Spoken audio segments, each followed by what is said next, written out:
খোকা ঘুমোলো, পাড়া জুড়োলো, বর্গি এলো দেশে। বুলবুলিতে ধান খেয়েছে, খাজনা দেব কিসে।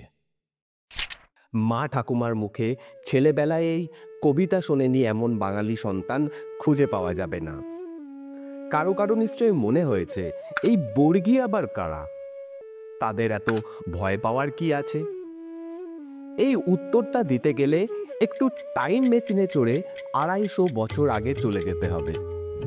তখন বাংলায় চলছে আলীবর্দী খাঁর যুগ। খাঁ সাহেবের রাজত্বে বাংলার মানুষের অভাব হয়তো ছিল, কিন্তু অশান্তি তেমন ছিল না। কিন্তু একদিন হঠাৎ করেই বাংলার আকাশে দেখা দিল দুর্যোগের ঘনঘটা। কথা নেই, বার্তা নেই, একদল লুটেরার উৎপাত শুরু হয়ে গেল মুর্শিদাবাদের গ্রামগুলিতে। রাতের আধারে একদল লোক ঘোড়া টগবগিয়ে হানা দিতে থাকে। তারা গ্রামের পর গ্রাম জ্বালিয়ে দিতে থাকে, লোকজনকে মেরে ধরে সবকিছু কেড়ে নিতে থাকে। দোকানপাট সব তাদের অত্যাচারে বন্ধ হয়ে গেল। মানুষজন ভয়ে ঘর থেকে বেরোনো বন্ধ করে দিল। শান্ত বাংলা যেন হঠাৎ করেই আতঙ্কের বাংলা হয়ে উঠল। কিন্তু প্রশ্ন হলো, এই লুটেরাদের দল আবার উদয় হলো কোথা থেকে? এই দুর্বৃত্তরাই ছিল সেই বর্গি। আজকের ভিডিওতে থাকছে বর্গিদের কথা। ভালো লাগলে আপনাদের কাছে অনুরোধ, একটা লাইক দিয়ে এরকম ভিডিও বানাতে অবশ্যই উৎসাহ দেবেন। এই সাথে সাথে এই চ্যানেলে যদি নতুন হন তাহলে চ্যানেলটি সাবস্ক্রাইব করে নিতে পারেন। এর সাথে সাথে আমার বানানো অন্য ভিডিওগুলো দেখার জন্য এই প্লেলিস্টগুলো দেখতে পারেন। প্লেলিস্টগুলোর লিঙ্ক আমি নিচে ডেসক্রিপশানে দিয়ে রাখছি। চলুন জেনে নিই এই বর্গি কারা ছিল। এই বর্গি শব্দটা এসছে ফরাসি বার্গিস থেকে, যেটার অর্থ প্রাচীন মারাঠা যোদ্ধা। বুঝতেই পারছেন যাতে তারা ছিল মারাঠি। হাতে তাদের থাকতো তীক্ষ্ণ ফলা বর্ষা। মারাঠাদের আসল নিবাস ভারতের মহারাষ্ট্র রাজ্যে হলেও দক্ষিণ এবং পশ্চিম ভারত জুড়ে তাদের যথেষ্ট দাপট ছিল। আলীবর্দী খাঁ যখন বাংলার সিংহাসনে, সেই সময়ে দিল্লির সিংহাসনে ছিল মোগলরা। সেই সময় এই মারাঠাদের দুর্ধর্ষ যোদ্ধা হিসেবে নামডাক হয়েছিল। পানিপথের তৃতীয় যুদ্ধে আফগানদের সঙ্গে মারাঠাদের ভয়ঙ্কর যুদ্ধ হয়েছিল। এই যুদ্ধের পর মারাঠাদের কিছু পথচ্যুত সেনাই একসময় পরিচিত হয়ে যায় বর্গি নামে।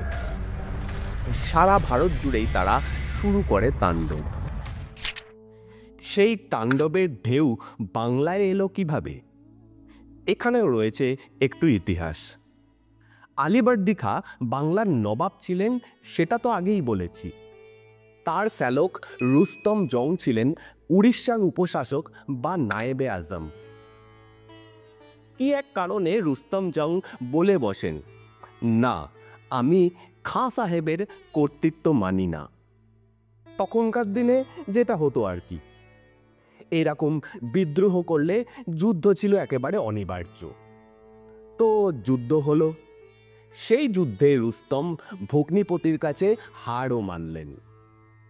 আলীবর্দী খাঁ তাকে উপশাসকের পদ থেকে সরিয়ে দিলেন। রুস্তম তখনকার মতো রণে ভঙ্গ দিলে কিন্তু তককে তককে ছিলেন কি করা যায়।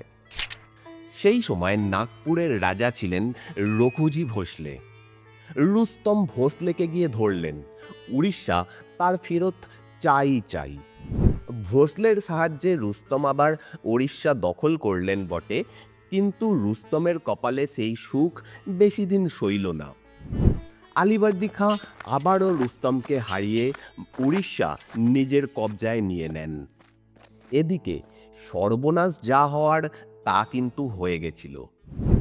কিছু বিপদগামী মারাঠা সৈন্য এসে পড়েছে বাংলায়। সালটা ছিল ১৭৪২। তারা এতেই শুরু করলো দারুণ অত্যাচার। নিরীহ মানুষজনকে ধরে ধরে মেরে ফেলতে থাকে। এই বর্গিদের সর্দার ছিলেন ভাস্কর পণ্ডিত। আলীবর্দী খাঁ খবর পেলেন মুর্শিদাবাদে এরকম বর্গীরা আক্রমণ করছে। বর্গীদের ঠেকাতে সৈন্য সামন্ত নিয়ে চলে এলেন নবাব। কিন্তু বর্গীরা ছিল ভীষণ দুর্ধর্ষ। নবাবের বাহিনীকে ঘিরে রেখে তারা সব রসদের পথ বন্ধ করে দিল। সেবার অনেক কষ্টে বর্গীদের হাত থেকে নিস্তার পান নবাব। আক্রমণ কিন্তু তাতে কমল না। তারা লুটতরাজ চালিয়ে যেতে থাকে গ্রামে গ্রামে। আলীবর্দী খাঁ এবার সৈন্য সামন্ত বাড়িয়ে তাদের দেশ ছাড়া করতে আসেন। কিন্তু বর্গীরা কি এত সহজে পিছু হটার পাত্র?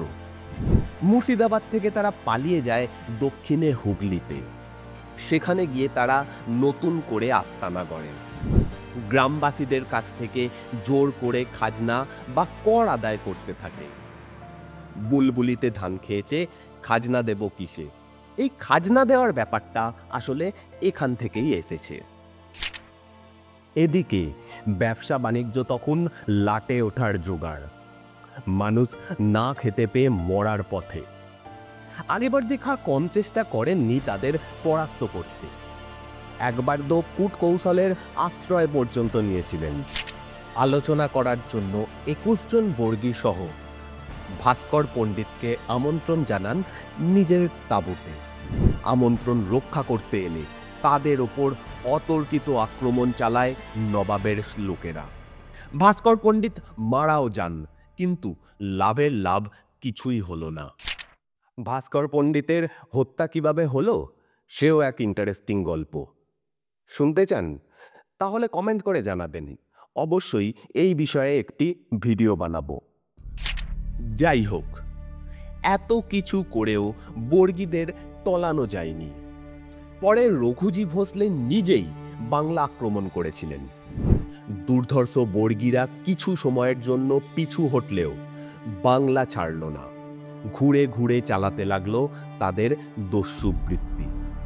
এভাবে 1742 থেকে শুরু করে 1751 সাল পর্যন্ত বর্গীদের উৎপাতে মানুষ তটস্থ ছিল। কিন্তু তারা বিদায় নিল কিভাবে? একরকম ত্যাগ স্বীকার করেই কিন্তু ওদের দূর করতে হয়েছে। 1751 সালে এক চুক্তির অংশ হিসেবে আলীবর্দী খাঁ বর্গীদের হাতে উড়িষ্যা ছেড়ে দেন।